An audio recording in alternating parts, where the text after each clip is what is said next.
سبق آموز فتح پور سیکری شہنشاہ اکبر 1543 تا 1605 کا دارالسلطنت تھا۔ یہ آگرہ سے 45 کلومیٹر کے فاصلے پر واقع ہے۔ یہاں دوسری بہت سی عمارتوں کے ساتھ ایک شاہی عبادت خانہ بھی تھا۔ یہ عبادت خانہ اکبر کے بعد زمین کے نیچے دب گیا اور اس کے اوپر گھاس اور درخت اگائے۔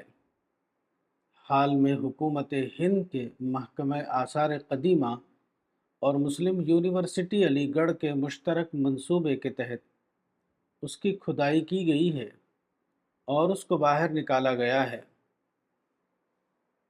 ٹائمز آف انڈیا 8 جون 1984۔ اس عبادت خانے میں شہنشاہ اکبر علماء کی صحبت میں بیٹھا کرتا تھا اور ان سے مذہب کے موضوعات پر گفتگو کرتا تھا۔ یہیں اس نے اپنا مشہور دین الہی وضع کیا تھا۔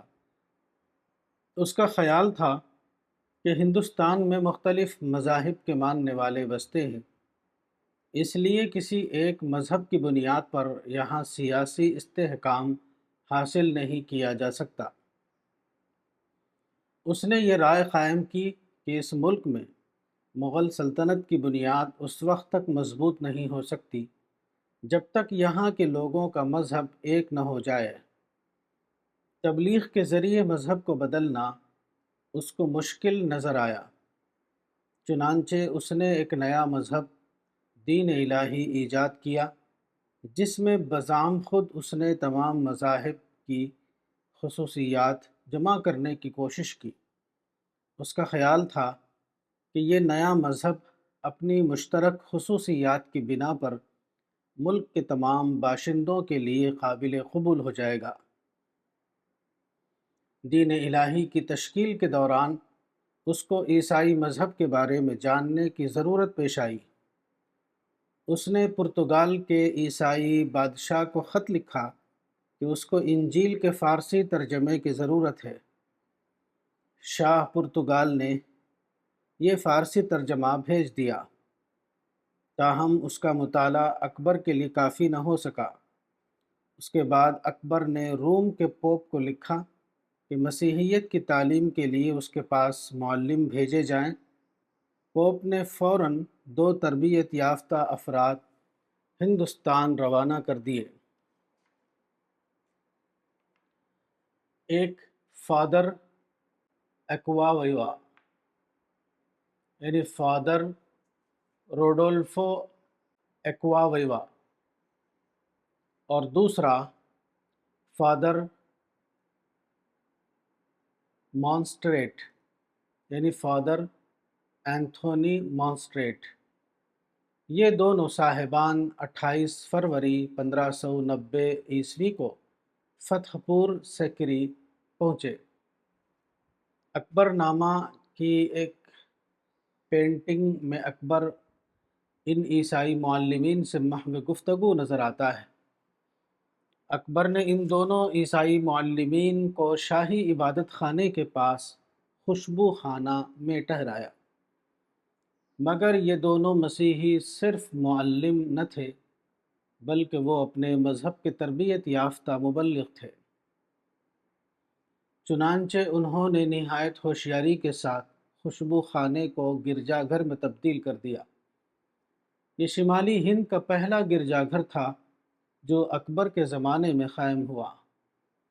تاریخ بتاتی ہے کہ فادر ایکواویوا نے پوپ کو جو رپورٹ بھیجی تھی اس میں اس نے لکھا کہ میرا احساس یہ ہے کہ اکبر ذہنی طور پر اس کے لیے تیار ہو رہا ہے کہ وہ مسیحیت کو قبول کر لے، مگر اس سے اکبر کا اصل مقصد یعنی سلطنت کا استحکام حاصل نہیں ہوتا تھا، اس لیے اکبر ایسے اقدام سے باز رہا۔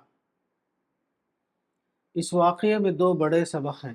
ایک سبق یہ کہ دولت اور اقتدار کا حصول اکثر عقل سے محرومی کی قیمت پر ہوتا ہے۔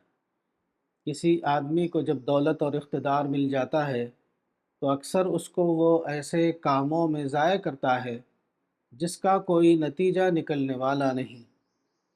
شہنشاہ اکبر نے سیاسی خوش خیالی کے تحت دین الہی وضع کیا تھا، اس پر اس نے سلطنت کے بے پناہ وسائل خرچ کیے، حالانکہ اس کا انجام بالآخر یہ ہونا تھا کہ وہ تاریخ کے ملبے کے نیچے دب کر رہ جائے اور آثار قدیمہ کے طالب علموں کے سوا کسی اور کو اس سے دلچسپی نہ رہے۔ دوسرا سبق دعوتی ہے۔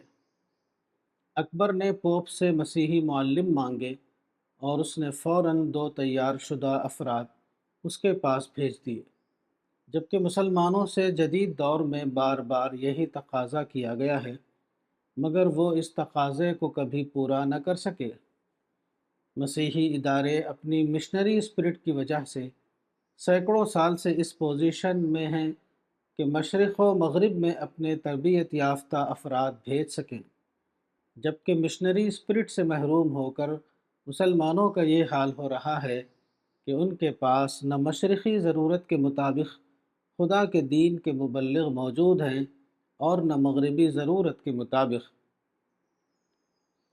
دور جدید میں مسلمانوں کی بربادی کا واحد سب سے بڑا سبب یہی ہے۔ مسلمانوں کی حیثیت خدا کے گواہ کی ہے۔ البقرہ سورہ نمبر 2 آیت 143، الحج سورہ نمبر 22 آیت 78۔ اس کا مطلب یہ ہے کہ مسلمانوں کی عملی سرگرمیوں کا اصل نشانہ صرف ایک ہے، اور وہ دعوت ہے۔ جن لوگوں کی نظریں اس نشانے پر جمی ہوئی ہوں، وہ اپنے لیے عمل کا صحیح میدان پالیں گے، اور جب نظریں اس نشانے سے ہٹ جائیں تو تمام قوتیں منتشر ہو کر رہ جاتی ہیں۔ اس کے بعد وہ ایک ایسی قوم بن جاتے ہیں جس کا کوئی مقصد نہ ہو۔ وہ ایسا گروہ بن جاتے ہیں جس کا کوئی اقدام نتیجہ خیز ثابت نہ ہو سکے۔ الرسالہ، اگست 1984۔ الرسالہ، مارچ تا اپریل 2026، مولانا وحید الدین خان، صفحہ نمبر 29۔